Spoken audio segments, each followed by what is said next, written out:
Yes. I'm getting really good at that air drumming thing, Fareed. You better watch out. Better watch out for me. Yeah. So, as I said before, welcome everyone to the Daily Huddle. My name is Steele Greye. If you've never seen me before, I am so happy to see you. And just so you know, I am an engager. I'm a vocalist. I'm a musician. I am a crafter. I'm a speaker. And this day is about health, wellness, and vitality, right? When we speak about health, wellness, and vitality, we cover a myriad of topics, And I hope that something today touches you or reaches you in a very specific way, because that's what we're here to do, engage and hopefully leave a drop of something that enables you to go out into the world a little stronger. I want to repeat this quote that I said a moment ago, and it is, the most authentic thing about us is our capacity to create, to overcome, to endure, to transform, to love, and to be greater than our suffering. This is a quote by Ben Okri, who's a Nigerian British poet. So our topic today has to do with authenticity and our health, right? Can authenticity help our health or change our health? I believe, of course. I believe the absolute answer is yes, yes, yes. Right. So what do we mean when we say authentic? Just to make sure that we're starting from a place of clarity. Authenticity means you are in your space. You are being you. You are showing up as the real you, not the for everyone safe you, if you know what I mean. So when we are being authentic, it could be something as simple as, hey, what did you think about that meal? Didn't like it. Wouldn't have it again. As opposed to, hey, how did you like my meal? Fabulous. Loved it. The best meal I ever had. Total lie. Right? We get that. We understand that concept. So how would one person say, or how would we unpack the fact that being inauthentic could possibly change our health or change the way that we show up in the world? We should know that authenticity is threatened by inauthenticity. It's almost a tongue twister there. Authenticity is threatened by inauthenticity. So, man, it's one of those situations where we have these moments, we have thousands of them, where we're in tandem with someone and we're moving here and we're moving there. And all of a sudden, we decide that their beliefs are more important than ours. So we move over to their side, right? Someone asked me yesterday, I was speaking to them just very candidly, and they said, so who do you want to win, Trump or Biden? And I took a deep breath and I said, I don't have an answer for that. They said, what do you mean? Well, who are you going to pick? And I said, I don't have an answer. I said, the reason why I don't have an answer is because I am not in a mental position to criticize those guys. But I understand that both of them have an agenda that does not lay specifically authentically with me. So I have to, in a sense, pick the lesser of the two inauthentic viewpoints, if you will. For some reason, that answer didn't land well with them. They were like, come on, just tell me, like, you won't offend me. And I said, okay, I'm not going to offend you because I don't have an answer. And I let it be, right? In that situation, I could have just said, oh, well, definitely Biden's the better choice. I mean, why would I pick Trump or whatever? I could have said, of course, I'm going to pick Trump. Biden's, he's going to die, whatever I wanted to say. Now, here's the thing. We are around people that are riddled with expectations of us. And these things are embedded in us at a very early age, right? I think about specific cultures that want their children to be doctors and lawyers and so on and so forth. And they begin their life that way. You're going to study hard. You're going to do this. You're going to do that. When authentically, the person that is intaking this information is like, that's not what I want to do. I want to be a painter or whatever. but they have to stay in that indoctrination all of those years until they have to leave. But what does that do to them? Well, and I've studied this extensively, when we are not living in our authentic self, we build these chasms in our chests and in our minds where we hold all of that stuff, right? And after a while, these particular things turn into, wait for it, dis-ease, right? If you're at ease, Lawrence, you're so funny. I did not study your life, but maybe I did and I didn't know. When you have these things holding in or that are being held within you, picture like a what do you call those? You know those squishy things that that plants can be set in, and you put the water in and they hold the water. If you take the thing out of it and you put your finger in it, what happens? It makes an impression, right? You could stick your finger in it and there's holes in it, right? That's kind of like what's happening in our mind and in our heart and chest, because when we made those impressions, or when those impressions are made, we now have these chasms that hold things. They just hold things. We keep putting stuff in them. And then after a while, it's full. Well, what happens when something's full? You can't put anything in it anymore. So what happens? You make another hole. And then you put some stuff in that one. And after a while, you have all this stuff around you, but in your chest, right? And they create stressors that move on to the next moment and to the next moment. As I was studying a few weeks ago, I was studying this, and someone said something to me that it gave me pause. They said, trauma is not what happens to you. Trauma is what happens to the body after the thing happens to you, what sits in the body. And I thought, wow, that's an interesting take on it. So when you were younger, if you had a traumatic experience, that experience went, I'm going to stay right here. It's done. Experience happened already. But you keep going back to it because you get triggered. And how do we get triggered? We get triggered because we have ammunition that sets the trigger off. And that would be the trauma. So if we're living in our authentic life and we are concentrating on what we want on a daily basis, we move in our flow. And then something happens and it goes like this and it pushes us sideways. Well, we have to keep pushing that back over and over, and it gets tiring. So many people just go, okay, I'll do what you want. And they start to lose themselves, right? Recently, I had a situation where I was speaking to someone and they told me, this is really deep.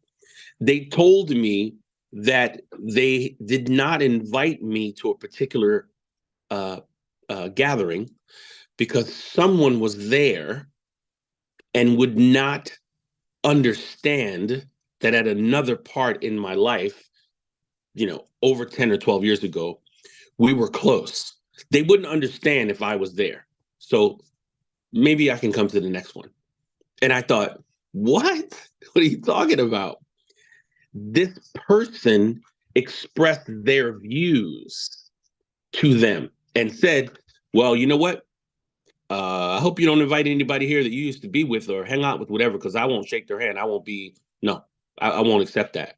And she understood that as that's going to cause a problem if I bring my beautiful, open, loving friend here. If he finds out, that's going to be a problem to me. So she lied. She said, no, that's just my friend. Nothing ever happened with us, whatever.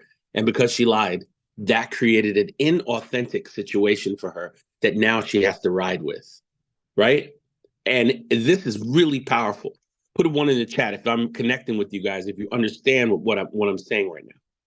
So listen, when I tell you that there are so many opportunities to really, really understand these concepts in a way where, and I say this in an open way, this is not a judgmental presentation at all. There's no judgment here. I'm letting you know that we all have a space where we're acting inauthentic, right? Now, let's talk about social media.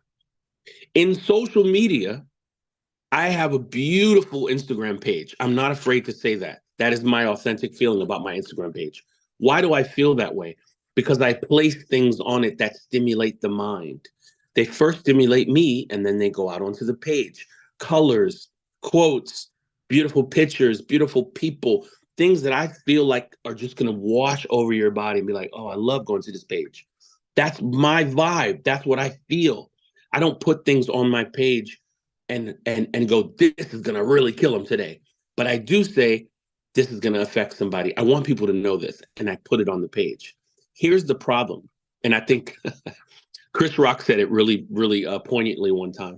He said, "We used to want love, now we want likes."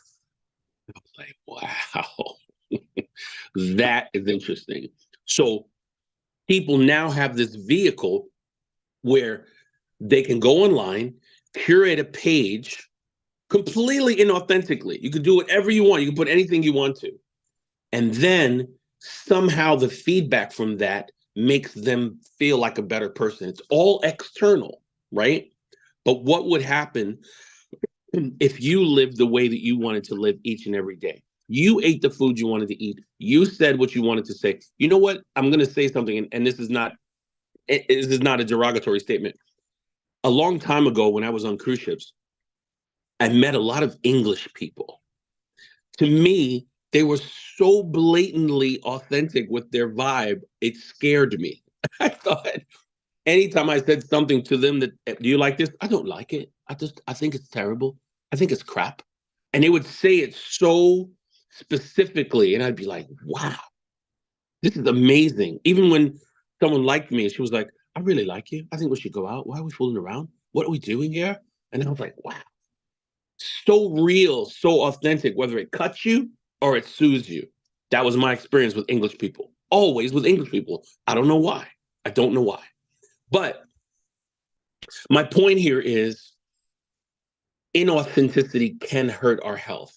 I've been there. I've done it. I've been in places where I did exactly what I'm saying to you. I want everyone to be happy here. Let me just slide through the middle. And guess what happened? It hurt me later on.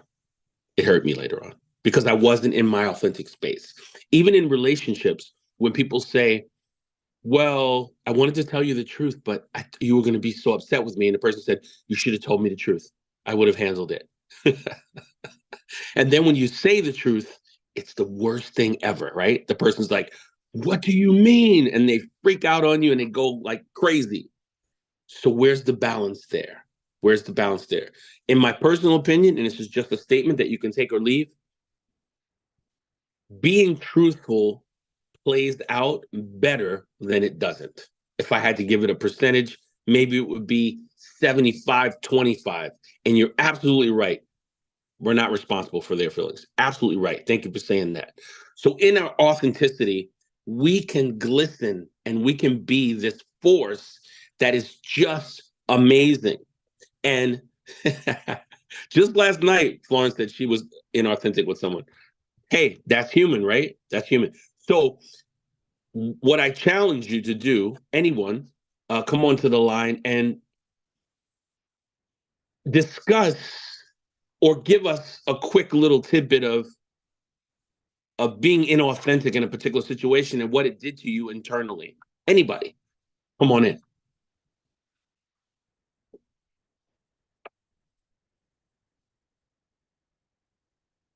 Or not. That's fine. No pressure. Well, I would like. I'll speak. Okay, go ahead. Oh, which one of us? Okay, Yeah, am go I ahead. or the other person? Anyway, I'm gonna say how I was inauthentic um last night. Well, first I'm not gonna take last night. I'm gonna take my dad and my inauthenticity because he wanted me to be a doctor or a lawyer. All I wanted to be was a good mother because my Mhm. mother was always absent, and I Mhm. felt the effects of not having a mother from when I was 7 years old. So all I focused on is to be able to be there for my children. Like if Right. I wanted five, or I said I was gonna have five or whatever, and Whatever. but Yeah. I was just going to be a good mother and the best mother I could be to my children. That's all I wanted, but I could not say that to my dad. So I lived with that until, I mean, he died and he never really knew that that's what I wanted. So, yeah. Yeah, that's amazing. And it's very common. Thank you for sharing that. I appreciate it. Deanna. Yeah, so I've been working on my book, and I know that I went into mental health treatment for 4 months. And so like the expectation from like a lot of people coming out of it was that I was gonna be all better. And so like I was reordering my book in order to flow as, oh, I hit this, like I was slowly declining, and then like I reached rock bottom, and then I went to treatment, and then everything was like, sunshine, rainbows, and puppy dogs. And I was just like, that's just not the way it flowed though. Like it was, rock bottom, treatment, even lower rock bottom, and then like better baseline, and then rock bottom again, and then better baseline. And so I was like, I'm gonna put it in the order that it actually happened, and not in the order that people on the outside of it would see it happening. Right. Like, so it's not like, oh, I reached rock bottom, and then it was just like a slow increase from there until I was just perfect and happy and just all the time ecstatic. And that wasn't the way it was. And that's not the way mental health works. And anybody that's reading this would want to know that, like, yeah, you went to treatment and you got all the tools, but then later, like you had to use those tools. Like it wasn't just like, oh, now I have all these tools and everything's fine. So yeah. Right. I agree 100%. Thank you for sharing that. I mean, it's all real. It's all real. 100%, like all the way. Michelle.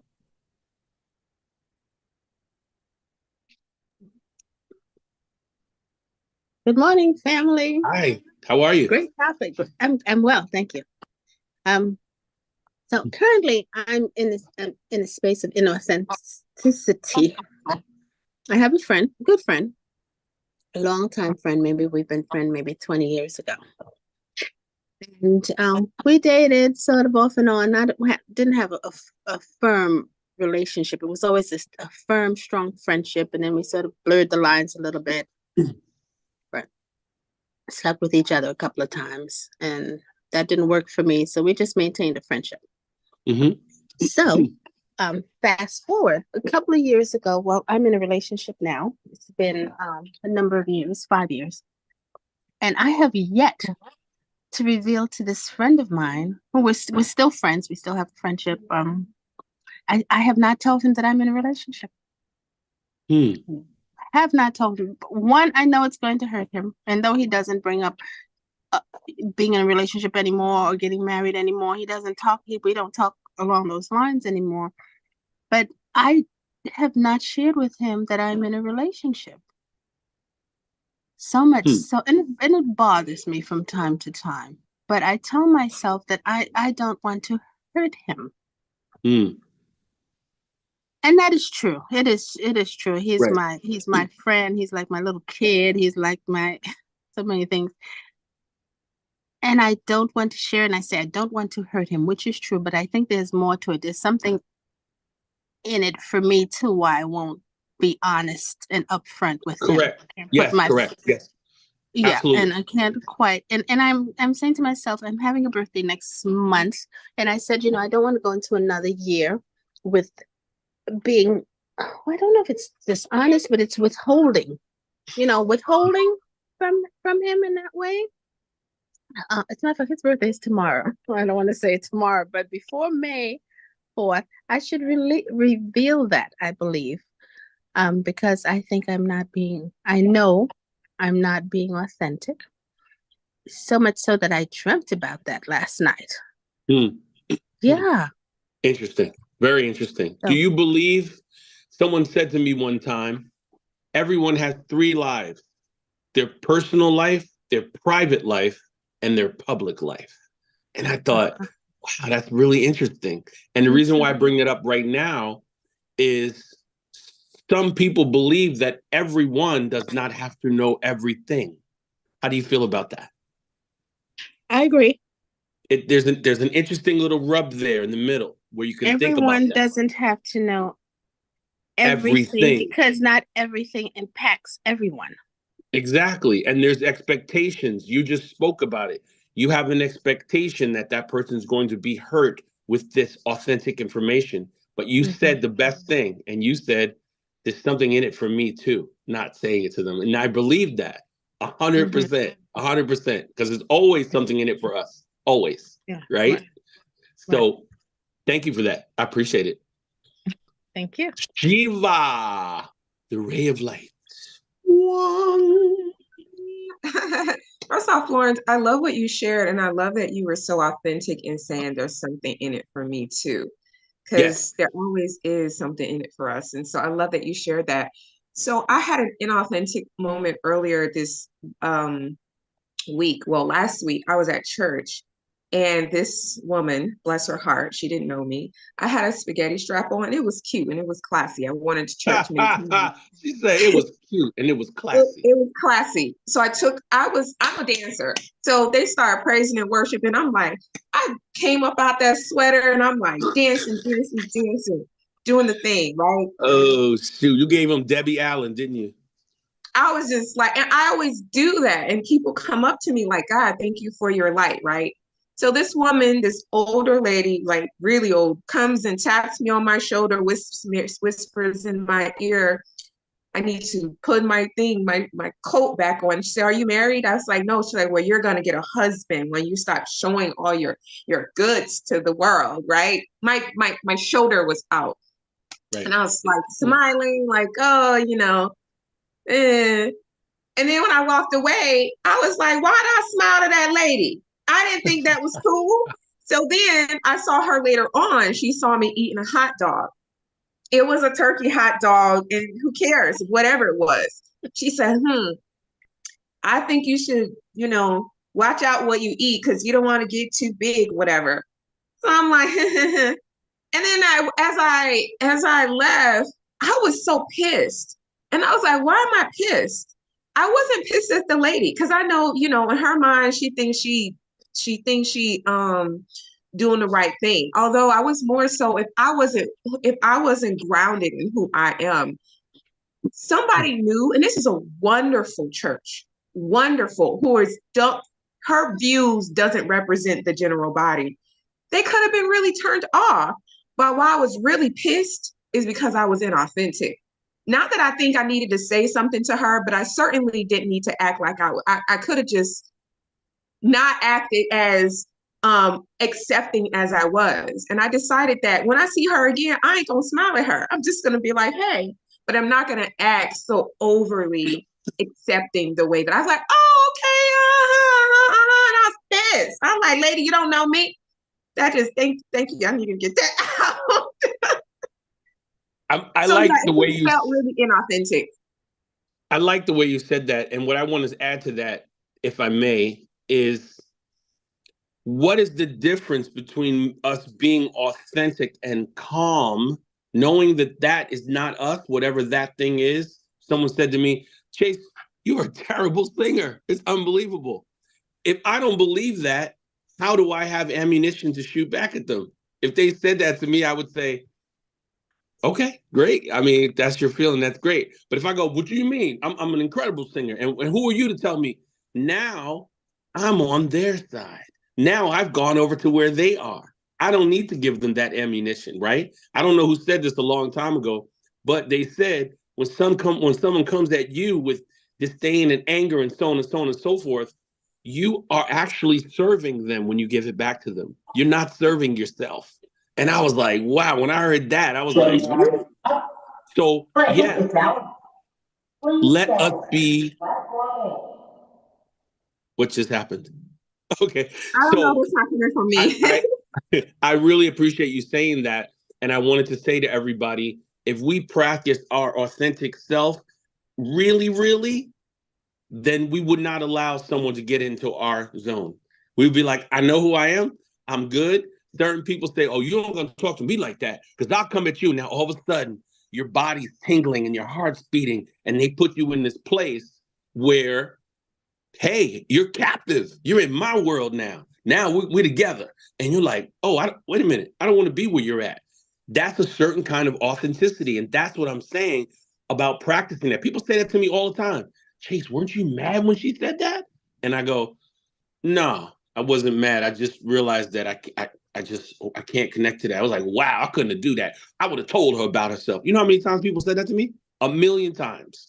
Because that's their way. That's what I'm saying about this authenticity topic. If that's where you live, you have to figure out how to back out of that. And when you back out of that, all this stuff opens up that couldn't open up before. And this is what's crucial. This is why I brought this topic up today, because if you release you ever hear the story about the the elephant in the circus? The elephant in the circus is little, and the guy feeds it all the time from when it was a little baby. Now the elephant is 3 tons in the backstage of the Madison Square Garden, about to do a show with this little thing on its leg, and the guy comes back and says, "Man, why do you have this little thing on this guy? Like, what does that do for him?" Oh, that's how he knows it's time for him to eat. He's 3 tons. He could break through that and go on the West Side Highway if he wanted to. And the guy said, but he doesn't know that. He's had this chain on him since he was a little kid. And I'm like, wow. So when we do that with our authenticity, you are 100% sure that if you speak your mind, someone's coming at you. They're going to knock you down. They're going to tell you about yourself. So you go, oh, okay, I'm good. I'm going to stay right here and just be quiet. And that stifles you. It stifles your blood, your brain, your heart. It stifles you and it becomes normal. That's my point of this topic today. So to be an artist, which is what I am, I have to live authentically or I get crushed because I'm in my light. You see what I'm saying? So I learn different parts of art so that I can swim everywhere that I need to. I feel more comfortable than the next person. I can do this, I can do that, I can do this. All right, teach me how to do that. Okay, I'll roll with you. Like all these things. And as people, as non-artists, I think everyone's an artist. That's another topic for another day. We can be who we want to be, but it takes practice because we're behind. We're not in that space. You know, you want to look at authenticity, go to a playground and watch children. They have it going on. Come here, I want to talk to you. Hey, let me touch your toy. Hey, come here, I wanted to come with me on the slide. Like, they just do what they want to do. They don't see black, white, red, green, Indian, your mother's this, your mother's that, nothing. I do it all the time. I'm in Central Park all the time. I see it all the time. So, my good people, this is such a great conversation, and I want to do a part 2 because I have some stuff that I didn't say that I wanted to relate to everyone. But I just really appreciate everybody. Michelle, did you have something else to say? Did you put your hand up again? Oh yeah, as you were speaking, it just occurred to me that what I just described is no different from someone who's gay and they're in the closet. I'm in the closet. I'm in the closet. That's right. I just thought about that. I'm in the closet. Well I need to come out. Absolutely. Because the world needs your colors. Thank you. They need your magic. They need your authenticity. And also, I believe authenticity follows authenticity. If you're being real, I'm like, well, let me bring my stuff out. Let me talk about what I want to talk about because you're being real. I want to be with you in that real space. Let's do that. What is the thing you did in your life that you're so ashamed of? You want to be broken away from that. Let's talk about that. They're like, okay. Most people wouldn't even expect you to say that, right? Judgment, judgment. Way too much judgment, way too much expectation. I expect you to be this. So why aren't you being it? What's wrong with you? It's like, it's not really who I want to be right now. But listen, this conversation could go on longer, and I'm definitely going to do a part 2 on this. I really appreciate everybody being here today. And I hope I've given you something to chew on for the rest of the day. You know, it's very important to me. I have a lot of emotions connected to this particular topic, and I didn't touch on everything, but I will again. As always, please live out loud each and every day. live bigger than you think you should, love stronger than you think you can, move your body every day in one way or another. No matter what city you live in, there's no excuse. Eat mostly plant-based, because that is something that will help your body gain more fluidity and to move forward. I'm telling you, please give it a shot, right? Laugh, just laugh more. Please laugh more. Life is so serious for a lot of people. Let that go. Watch some comedians, be around your crazy friend, whatever. Like, do that, right? Also, get your sleep together. Please sleep more than 6 or 7 hours or somewhere in there, visibly and authentically and concertedly do that for yourself. And last but not least, please check yourself, check your assumptions, all these things around you that you think, I think this, that. Check that so that you can go into life in a better way, just more fluid. If this is your first time joining us today, please subscribe to our YouTube. We love having you here. And the Daily Huddle comes back tomorrow. I love you guys. I appreciate you so much. Thanks for being here. Thanks for all your input. It's been amazing. Thank you, Chase. Have a great one. Thank you. Bye-bye. Have a great day. Call me Stan. You know what? Hey, you know what? Oh, that's right, man. You know, I'm